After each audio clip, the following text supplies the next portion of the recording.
day for work here at the Happy Healthy Workplace podcast. I'm Kimberly Ficklin, your host. And every week we talk to professionals just like you all around the world because we want to find out what they do to create a profitable business, the kind of business where people really want to work. Today we're talking to Sarah Goodall. And Sarah is the founder at Tribal Impact. The mission at Tribal Impact is to empower your workforce and wider ecosystem to become digital ambassadors for your brand. They help you positively impact lead generation, referral recruitment, revenue growth, and employee engagement.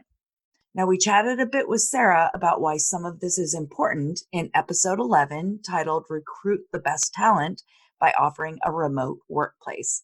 But today we're going to dive a bit deeper into the social aspect of the workplace. Today we're going to chat with Sarah Goodall about her new book, The Social CEO, How Social Media Can Make You a Stronger Leader.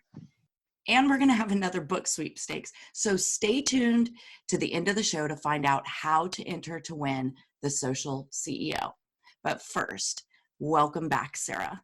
Thank you for having me back, Kimberly. It's lovely to be back on here again and talking about a slightly different topic as well, which is quite cool. I'm really excited to be talking about this. It's something I'm quite passionate about. I'm pretty excited too, because there was kind of some build up to the Social CEO book. We knew you were working on it when we chatted last time, right? But you weren't really saying anything out in public yet. Yeah. No, and there's a lot of contributors to this. The guy who brought the whole thing together was a guy called Damien Corbett. And I wrote the first chapter in the book all about the social age. And then there's all sorts of contributors. So actual CEOs that are socially active. So it's a good read for any leader that wants to understand the value of social media as part of their role. Right, which is really important right now. It is. I mean, really, when you look at the workforce and the generations within the workforce, I was just talking to a customer actually, and she said, my future buyers are not buying the way they used to buy. I grew up in an age where you go to meetings, you have tender processes, but that they're not buying like that now. They're using digital platforms. And I know we use the term digital natives interchangeably, but they really are. And it's not just the way people buy, it's your talent, it's the future talent of your organization. They operate in a different way and they kind of expect a digital way of working, work from anywhere, work at 2 o'clock in the morning if you want. So the social age is really changing this shape of the way people work, and it's less of a nice to have, it's more of a necessity, I think, these days. And moving forward, for sure. Yeah. Absolutely, for sure. And we're going to talk a little bit about that too. But first, why don't you talk a little bit about what is the social age? There's a lot of things that have happened over the last few years. There's been a rapid development in telco and in the internet.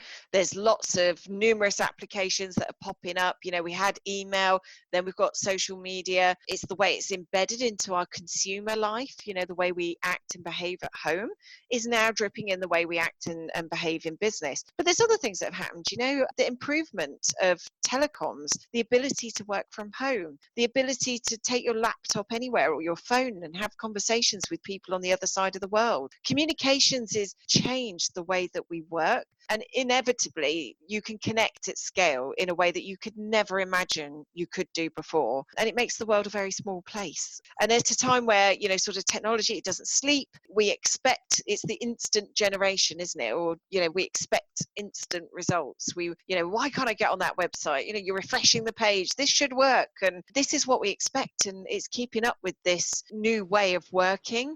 It's less, like I said earlier, it's less of a nice to have, it's more of a necessity, and people expect it. So I think the social age for me is this connected generation. It's the ability to have conversations, connections, community, but beyond your postcode or your zip code, as you say over there. This extends your network and community in a way that we could never have before. I've got friends all around the world and we're connected, and whenever I travel, I'll always call up and just contact them over Messenger or whatever. It's a connected community, and that's what the social age is about. And I think businesses need to recognize that in terms of the way employees work at home, have the flexibility, they have the technology to be able to do that now if that works for the business model. So the social age impacts everything, the way your buyers are buying, the way your workers are working, and the way, your future business is going to grow. Yes, that is so, all of that is a great way to explain it. You dive into it in the book itself. But I think when we say social age, I mean, I guess everybody gets it, but that's a really great definition. So thank you for defining that for us. The thing that I thought about, though, is that in the same sense that you're saying, this is this great thing where we can communicate with people globally now where we couldn't before. I also hear the other side of that coin, which is the younger generation doesn't really know how to communicate because they only communicate through social, like texting and things like that. So some of the older generation will say, oh, we're losing our communication. Do you think that? Well, it is a bit frightening. Somebody once told me a story actually about how their son comes home from college, and the first thing he does is he sets up his iPad and he's Skyping his mate who he's just spent all day with at college, and he's not actually talking to him. How you and I would pick up the phone, have a conversation, put the phone down. No, he has his mate on his iPad and through Skype, and they're just sort of present with each other. They're not talking to each other. It's just they're kind of in their own rooms, but in the same room. Do you see what I mean? And it's really strange. And he carries him around the house. He carries him around the house, and then he'll suddenly say, oh, so what are you wearing tomorrow then? And it's different way of communicating. It frightens me a little bit, but it's also, we've got to recognize this, because this generation will shift the behaviors of the future generation. I can't see me ever doing that with my friends, right? That's just not going to happen. I recognize it. I appreciate it. I want to learn about it, because for me, hiring that level of talent, that kind of talent, keeps me young, keeps me in touch with my future buyer. So I could stick my head in the sand and sort of say, it's not happening, it's not happening. Or I could just be curious about it and say, well, I'm going to learn more about this. It is very different, though. On the flip side, I spoke to somebody else actually who said the old exhibitions, they, as a company, they go to these exhibitions and then they take their interns with them that are on a year out and put them on the stand. They can't talk to people, and they just have a real problem walking up to people and making conversation. They don't know how to do it. And I'm broad brushing here, right? Not every millennial is like this. So I know some very chatty and sociable millennials, but generally, she said it's a real issue, because it just made me realize how they can't interact. Now, I guess in the future, they're going to be working with people like themselves, and they'll get used to the way they interact. But we have 5 generations in the workforce right now, okay? And they all work in different ways, they work at different paces, they absorb information in different ways, they appreciate different ways of working. Some want online meetings, other ones want face to face. We're gonna have to get on, right? we're gonna have to find a way to communicate. But it's amazing to see the difference in that. Right, for someone like me, I'm just really curious and just want to understand it more. I as well think it'll be very interesting to look, as you and I are older and Yeah. we look back, and I think about the events. I mean, I spent my corporate years, networking and going to big events and working the vendor booths at events and things like that, and talking to hundreds and hundreds and hundreds of people and learning the skill of Yes. conversation and neurolinguistics, right? Yeah. And then realizing that this generation that's coming up will be different, and wondering what that's going to look like. Yeah, you're right. I mean, reading people is a big skill, right? Because you Mhm. adjust your tone of voice, your approach, your questions, your body language. I mean, I used to be fascinated with NLP, and all Mhm. the whole kinesthetic and audio, but they don't have that skill these days. If you want to profile someone and the way that they are, you'll use something called Crystal Nose, right? Which is plugged into LinkedIn. It looks at that person's profiles. You've got to have a go at this, Kimberly. It's frightening if you've never tried it. You plug somebody's profile in and it brings up how they are, how to address them in an email, how to sign off an email, what kind of language to use, what to say, what not to say, how to act, how not to act. So they're using AI and machine learning to really profile people based on the words they use in their LinkedIn profile and their career history and their academic history.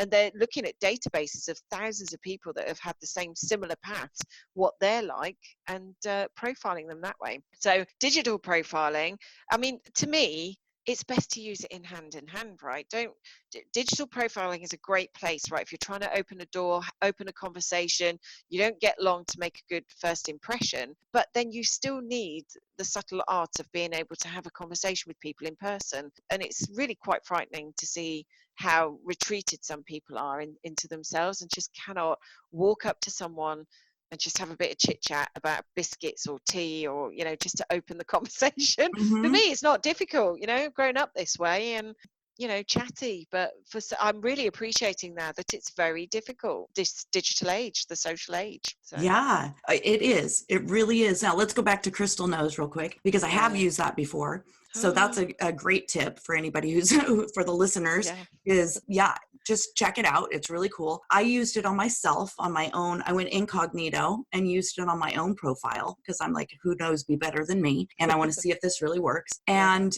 it was frighteningly on point. I know. It's like looking in the mirror, isn't it? Even the bad bits. It's like, Yeah. am I really like that? Oh dear. It was good stuff though. I was like, wow, I learned a lot about myself. But yes, that Do you know that's what a I find? They put it on that disc profile, and what I love about it is I can look at my customers and I look at where I am, and do you know what? I attract a certain type of person to our business, and they all cluster in the same quarter of the disc that they produce, and it's fascinating, really, that opposites kind of attract, and all my customers sit there. It's amazing. yeah, it is amazing. But they say your vibe makes your tribe, right? Is Oh, it do you know something like that? you're talking my language I now, because know. I love that. Yeah, your vibe is your tribe, or your Yeah, tribe it's is your vibe. true. It works both ways for us. So I know. it's I know it's so true. I mean, we talk about that just in competition as business owners, right? It's like there's enough for everybody. There's enough to go around, and you attract a certain person and somebody else attracts a certain person. So that's there's right. there's always enough to go around, right? Yeah, absolutely. Love it. Love that. So Okay, great. So, all right. So now we know what the social age is. Now, I found an important statistic in your chapter. According to the World Economic Forum, 65% of children today will ultimately end up working in a role that does not currently exist. With that in yeah. mind, Sarah, how do we educate the communities of tomorrow? Wow. Do you know, this frightened me. I can't remember who told me this. Somebody mentioned it to me one day. I was like, "You what?" And I'm panicking because I've got 3 young kids. So you're telling me that by the time they join the workforce, pretty much their jobs are not going to exist today. And do you know what, actually, Kimberly, if I look back, my job did not exist 10 years ago. It just didn't. Nobody was really using LinkedIn. Nobody was really understanding the power of employee voices, the authentic voice, and nobody was really they didn't get it. Twitter was for celebrities. I remember somebody saying that to me.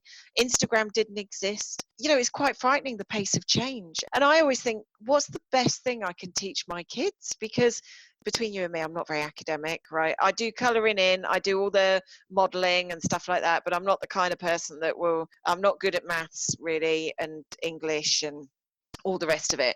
So the best thing I can teach my kids for jobs that don't exist by the time they go to school is the art of getting on with people.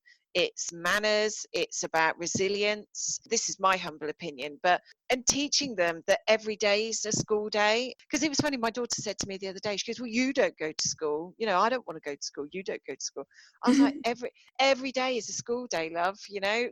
I'm learning every day. I learned yesterday this, that I didn't know before.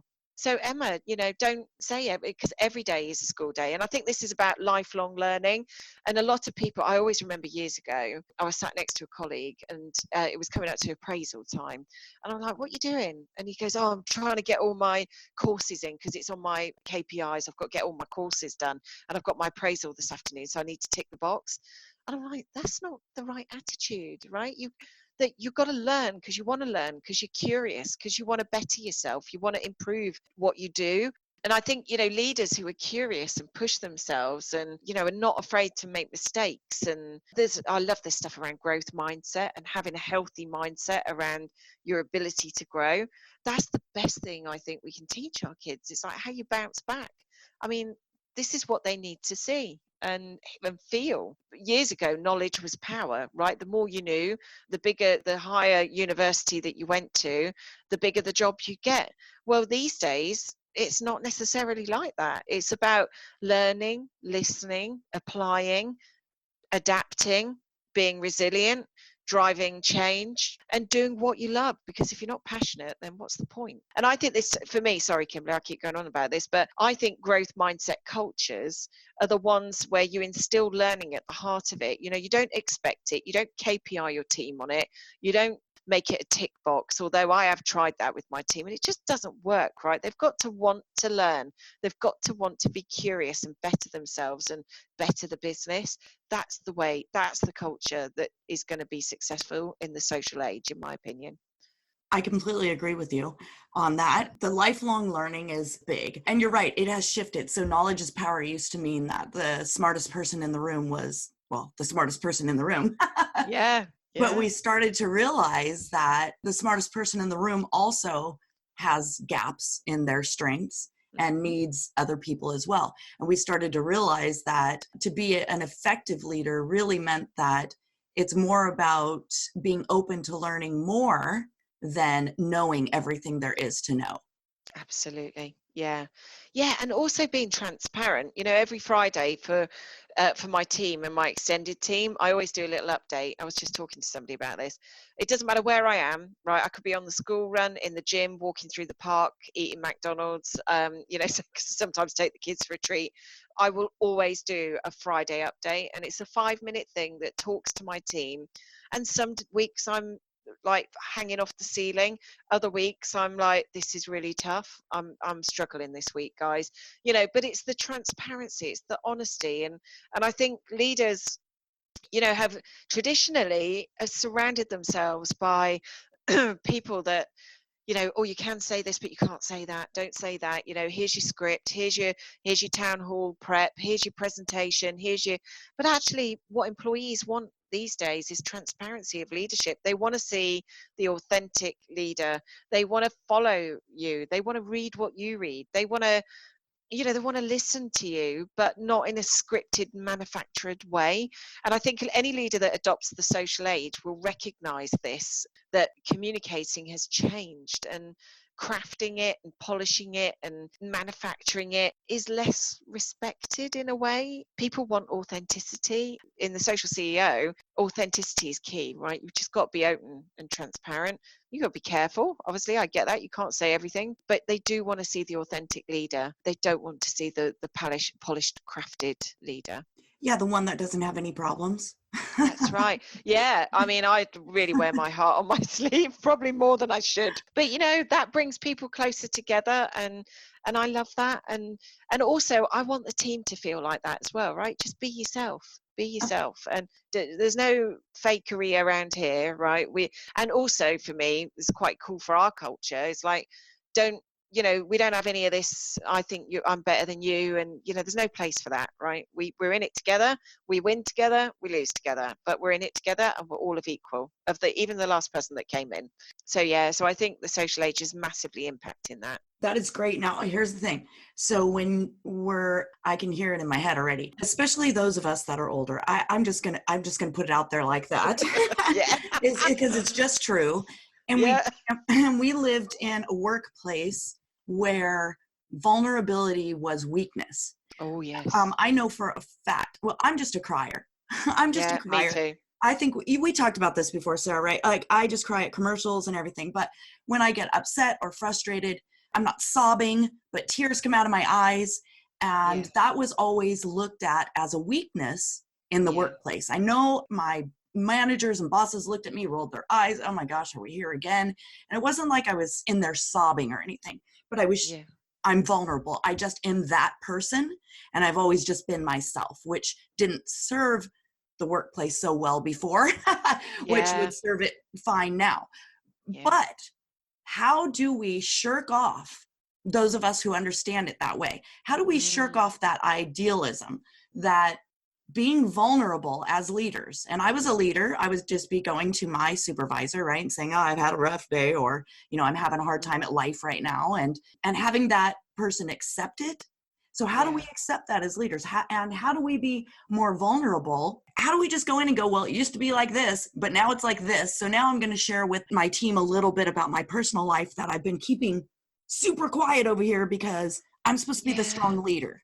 I know, and I do remember I got my first leadership job when I was 27, right? And I think I had a team. No, was it 27? I can't remember. I was under 30, right? And I had a team of 25 people, and I said in an IT industry, which in that age, was very male driven. Okay, so you're in a leadership role within a company, an IT company with a big team, and I suddenly thought, okay, how am I supposed to behave? And I really struggled with this, and I suddenly started to realize, actually, much later than that, maybe when I've in a couple of jobs after that, that actually the person that you take into the office is not actually that different to the person that you take out that sits at home with your family. And it makes you more relatable when people can see the real, authentic person and how you are. How I am at home is no different to how I am at work. And I always say to people, you don't drop that persona when you walk through the office door. You are who you are. I get a lot of questions about this when it comes to Twitter and LinkedIn.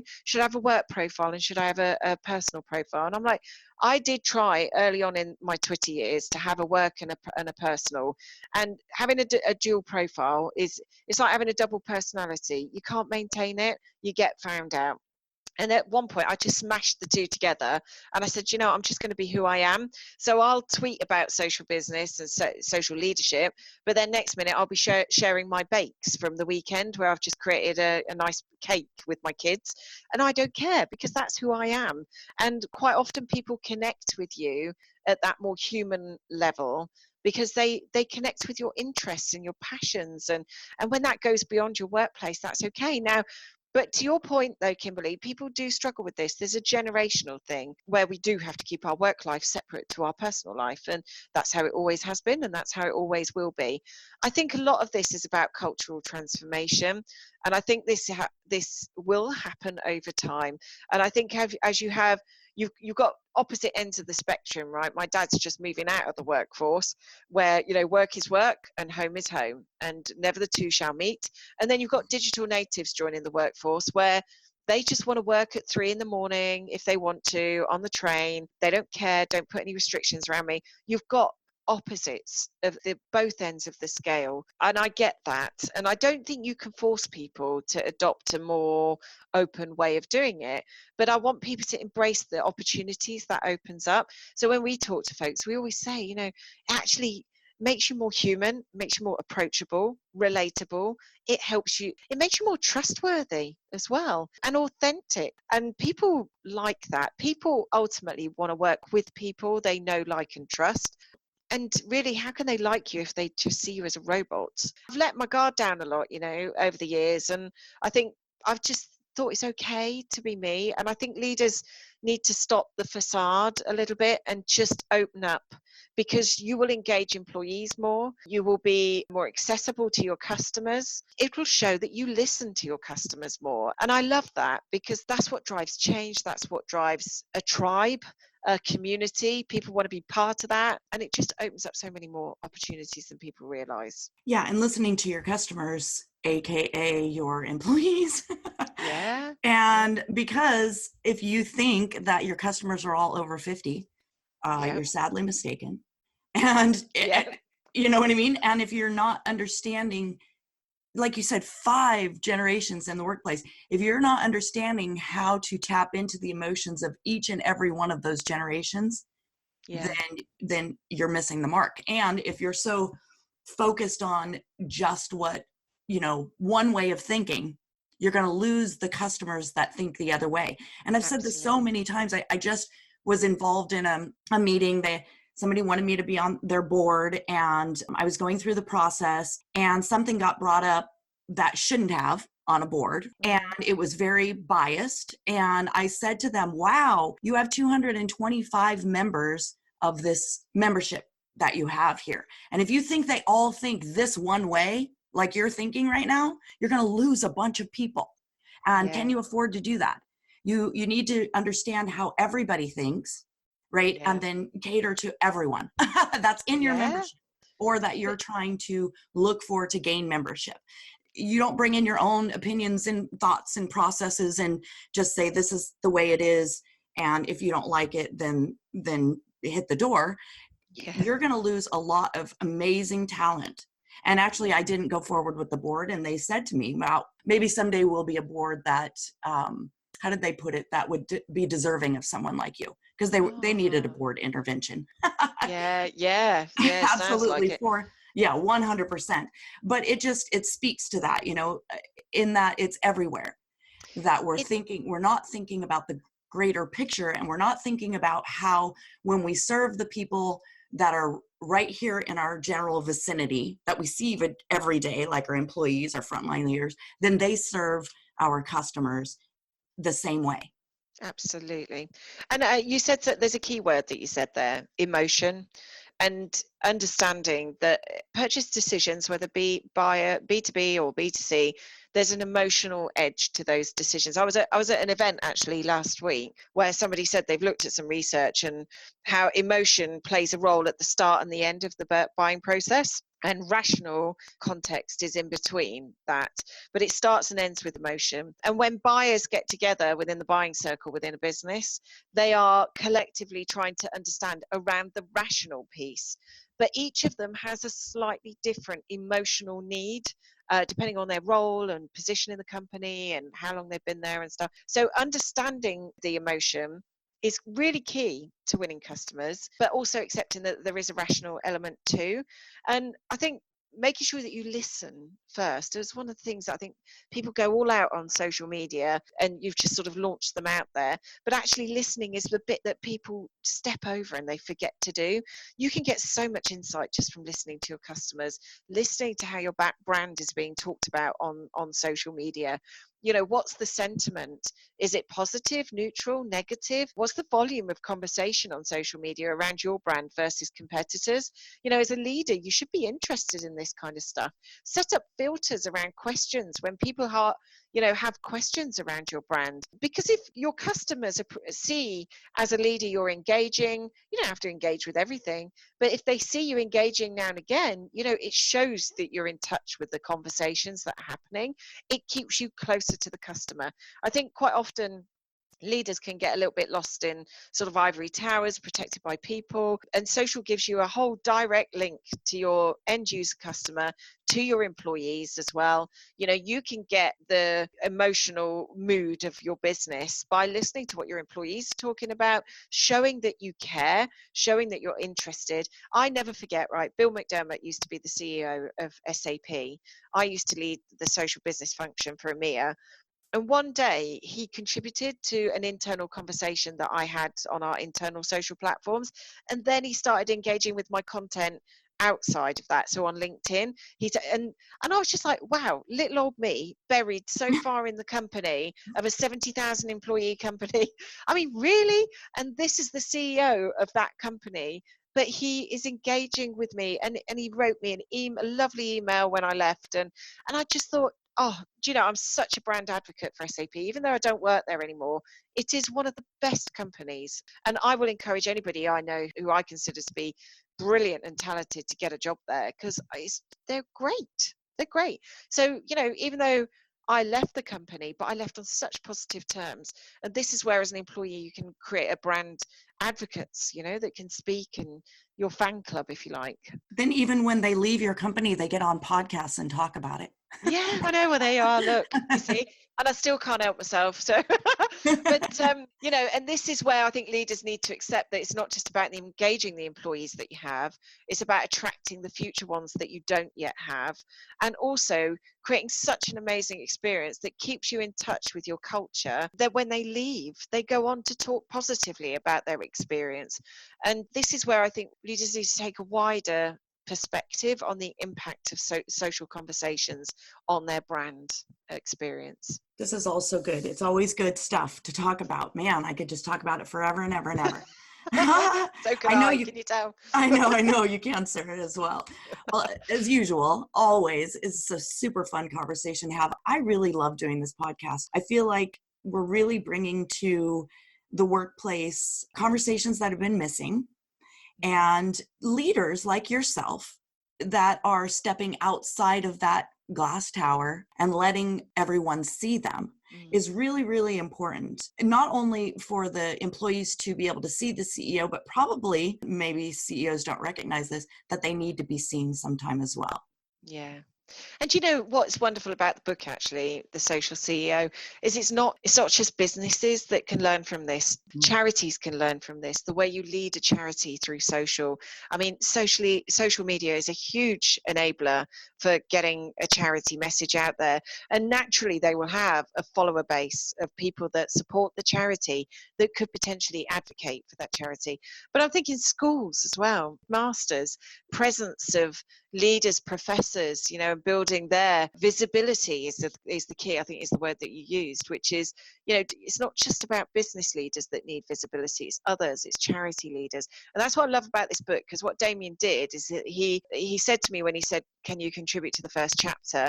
But be very mindful, Sarah, this is not just for businesses, this is for any leader in any industry or, you know, walk of life. And that really opened my eyes up, and it made me realize actually just how this stretches across all streams of people, not just business. Thank you for sharing that as well. It does paint a broader stroke of who can read the book and apply it. Yeah. So, okay, great. Again, super fun conversation, Sarah. I'm going to ask you the question I ask everybody at the closing of the show. Is there anything that you think needed to be said that we did not say? No, I don't think so. I think we've pretty much covered it. And like you say, we could be on here for hours if I keep going. I just hope that, you know, leaders that maybe listen to this or read the book or really understand the opportunity and don't shy away from what social can do in terms of engaging employees and building, you know, a happy, healthy workplace. It's a major contributor to positive culture that's more growth mindset led rather than fixed mindset led. And you know, leaders should embrace this, I think, and I love it. I'm not great, you know, I'm not saying I'm brilliant at it. I'm learning as I go, but it's actually quite fun when you get to go at it. It's not just a case you've got to do it. It's actually great fun, and I think when you embrace it, it's a good thing. Agreed. I would agree with that. And so put your walls down a little bit. Yeah. Every day, small steps too, right? We talk about Yeah. that. You don't make change in a day. So just No. break down a wall a day, learn something new every day about how to communicate with other people, basically just in general, and you'll be on the road. So thank you again, Sarah, so much for being here. Oh, you're very welcome. Thank you so much for inviting me, Kimberly. I love being on these podcasts. Thank you. Thank you. And also congratulations on the book. Thank you. I Yeah. know. I don't know. And it was published by Bloomsbury as well, which is publishing company for the Harry Potter books. So I keep telling everyone, so get me. I'm not quite up there with J.K. Rowling, but you know, I can aspire. So You're on your way, Sarah. yeah, that's it. I've made a start. Awesome. All righty. Well, thank you again for being on today. This is the close of the Happy Healthy Workplace podcast. Don't forget to rate, review, and subscribe to this podcast on your favorite podcast player. And don't forget to enter to win one of Sarah's books, The Social CEO. Just go to thehappyhealthyworkplace.com/thesocialceo.